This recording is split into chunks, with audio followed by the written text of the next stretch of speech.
अस्सलाम वालेकुम बिलादरी, क्या हाल है? ठीक ठाक हो? उम्मीद करना मेरे सारे भैन भरा ठीक ठाक हो। अल्लाह पाक सारे भरावां दे माल जान इदा ताबरू हर शरी हिफाजत फरमाए। अल्लाह पाक सारे मुसलमानां दी बच्चियां दे नसीब बच्चे फरमाए। आज जनाब अल्हम्दुलिल्लाह रहीम यार खान तो मेहमान आते पैदा अपना शैड ते अपना फार्म देखन। अल्लाह दी ज़ात उन्हां दा सफ़र आसान नसीब फरमाए और जल्दी जल्दी पहुँच आवन ताकि टाइमो टाइम चानने चानने दे उत्ते उन्हां दा रोटी पानी कर गिना ये प्रोटोकॉल तो बाहर निकले पैन भाई। अच्छा जनाब अज बहुत कीमती एक छोटा जिहा टॉपिक अपने दोस्तों के नाल शेयर करना है, जिहड़ी दी वजह तो तू पिछले साल पहली दफ़ा यानी कि फार्मिंग दे विच जिहड़ा सानू घाटा आया या जितना एक सादा नुकसान थी आई तो पिछले साल थी आई सिर्फ बच्चों दे यानी कि जितने एक किड्स आन उन्हां दा सादा नुकसान थी आई। जिहड़ियां भेडां प्रैगनेंट आन तो उन्हां तकरीबन कुछ भेडां विचों बच्चे ज़ाया भी कीते हैं और जिहड़े डिलीवर थे हैं तो वो बच्चे जनाब बच ना सके।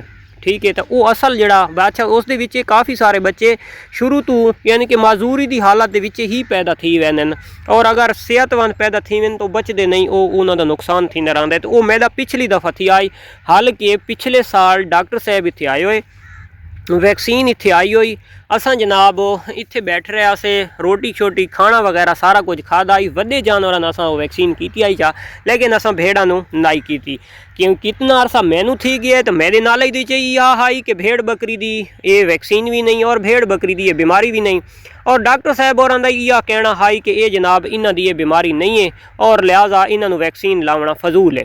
ठीक है, लेकिन जड़ा ना वो कुछ दिहाड़ों बाद वो बीमारी सादे सामने आई तो शुक्र है अल्हम्दुलिल्लाह खर्चा तो सादा काफ़ी सारा थी गया यानी कि दवाइयाँ एंटीबायोटिक फिलाना ढिमकाना अच्छा देसी फार्मूले देसी टोटके उन्होंने जनाब उन्होंने वर्जिश करावनी धुप दुते टुरावना यानी कि काफ़ी सारे जानवर बहुत जल्दी के नाल वीकनेस के भी आ वड़ता है। बहुत जल्दी के नाल जिन्हें आदत ना फिलाना वंडा फार्मूला खवाओ तो जल्दी नाल वेट कराओ तो यार जल्दी के नाल वीकनेस के भी जानवर आ वड़ता है।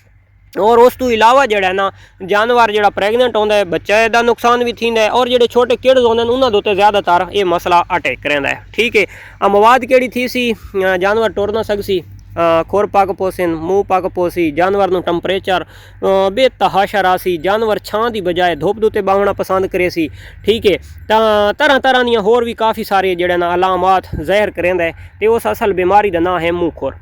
ठीक है, तो हुण जनाब ये साल दे विच 2 दफ़ा वैक्सीन की वेंदी है तो मैं जनाब अपने दोस्तों के नाल वो शेयर कर गया। ठीक है, सर्दियाँ आवन टाइम या सर्दियाँ वजन टाइम यानी कि जिस टाइम गर्मी स्टार्ट थी है तो उस टाइम ही मूँह खुर की वैक्सीन कर देनी चाहिए या वह जिस टाइम गर्मी खत्म थी है तो सर्दी शुरू थी है तो उस टाइम यानी कि 6 महीना बाद यदि वैक्सीन लाजमी करनी चाहिए मूँह खुर की। हालांकि मूँह खुर भेड़ बकरी की बीमारी नहीं है लेकिन इन्हों के उत्ते अजकल अटैक करन लग गई है, भावें आमदरफ की वजह तो भावें न्यू जानवरों की ऐड थीवन की वजह तो या जेड़ा भी है। लेकिन जिन्हें हुण तरियाक यानी कि दवाइयाँ भी काफ़ी थी गई हर बीमारी के उत्ते जनाब दवाई आ गई है तो उन्हें यार जनाब बीमारियाँ जड़ियाँ हैं तो ये काफ़ी वसी थी गई जेड़े जानवर ते कदा ना नानियाँ उस ते भी पहुँच पौनियां।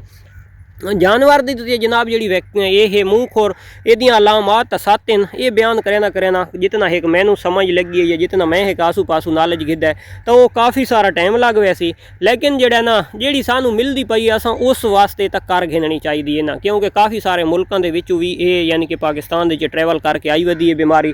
लेकिन जड़ा ना मेन मकसद है कि जी चीज़ सानू मिलती पई होवे तो असां उस चीज़ उत्ते असां वैक्सीन कर गिना। प्राइवेट दे विच जनाब मैं दे सर्च मुताबिक रशिया की बहुत अच्छी वैक्सीन है प्राइवेट दे विच होर मुल्कां दी भी काफ़ी अस्सियां लेकिन रशिया की काफ़ी बेहतरी वाले पासे पॉइंट वाइज जड़ा ना नज़र आई है।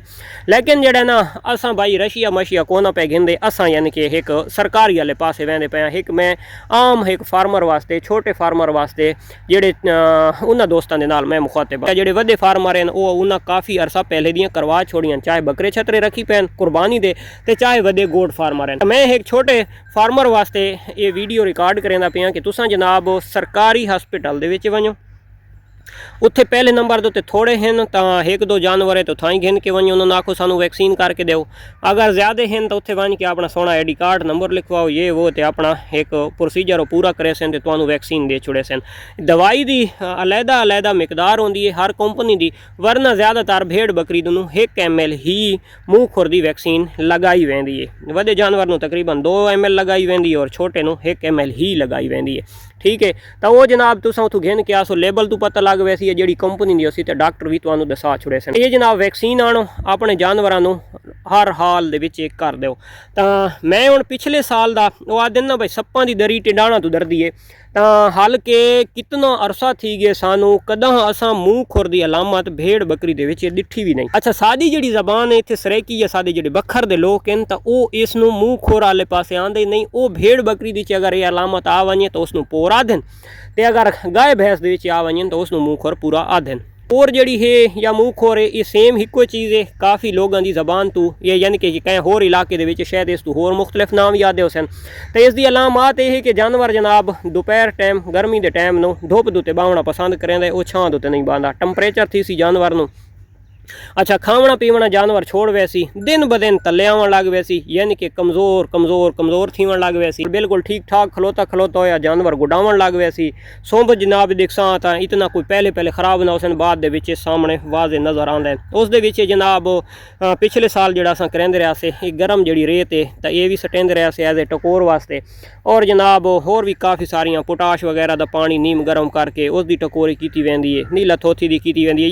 यानी कि हर बंदे अपने अपने हिक टोट के कीते जिन्होंने मूँह के मसला होवे तो उन्होंने नीम गरम गरम यानी कि रोटी खिलाई वैंदी है भाई उन्होंने मूँह में टकोर भी आवे। एंटीबायोटिक वगैरह भी काफ़ी सारे इंजैक्शन लगे हुए हैं भाई जानवर को एनर्जी भी मिले तो थोड़ी जी वो सेहत ही कोई गुजारे वाले पास आवे। खुश्क चारे तो बिल्कुल जानवर साइड कर वैंदा है, सिर्फ सब्ज़ चारा ही खावना पसंद करेंदा है, नॉर्मल जी ग़िज़ा खावना पसंद करेंदा है। जिन्हें एक इंसान अपना हिसाब ला गए कि बीमारी की लालच दे विच इंसान जड़ियाँ चीज़ां खा गया तो जानवर की यह पोजीशन होंदी है। जिन्हें एक इंसान पेट भर के नहीं खा सकता तो इस बीमारी की अलामत दे विच जानवर भी पेट भर के नहीं खा सकता, बस अपने जीवन की हद तक जीवन की हदूद तक।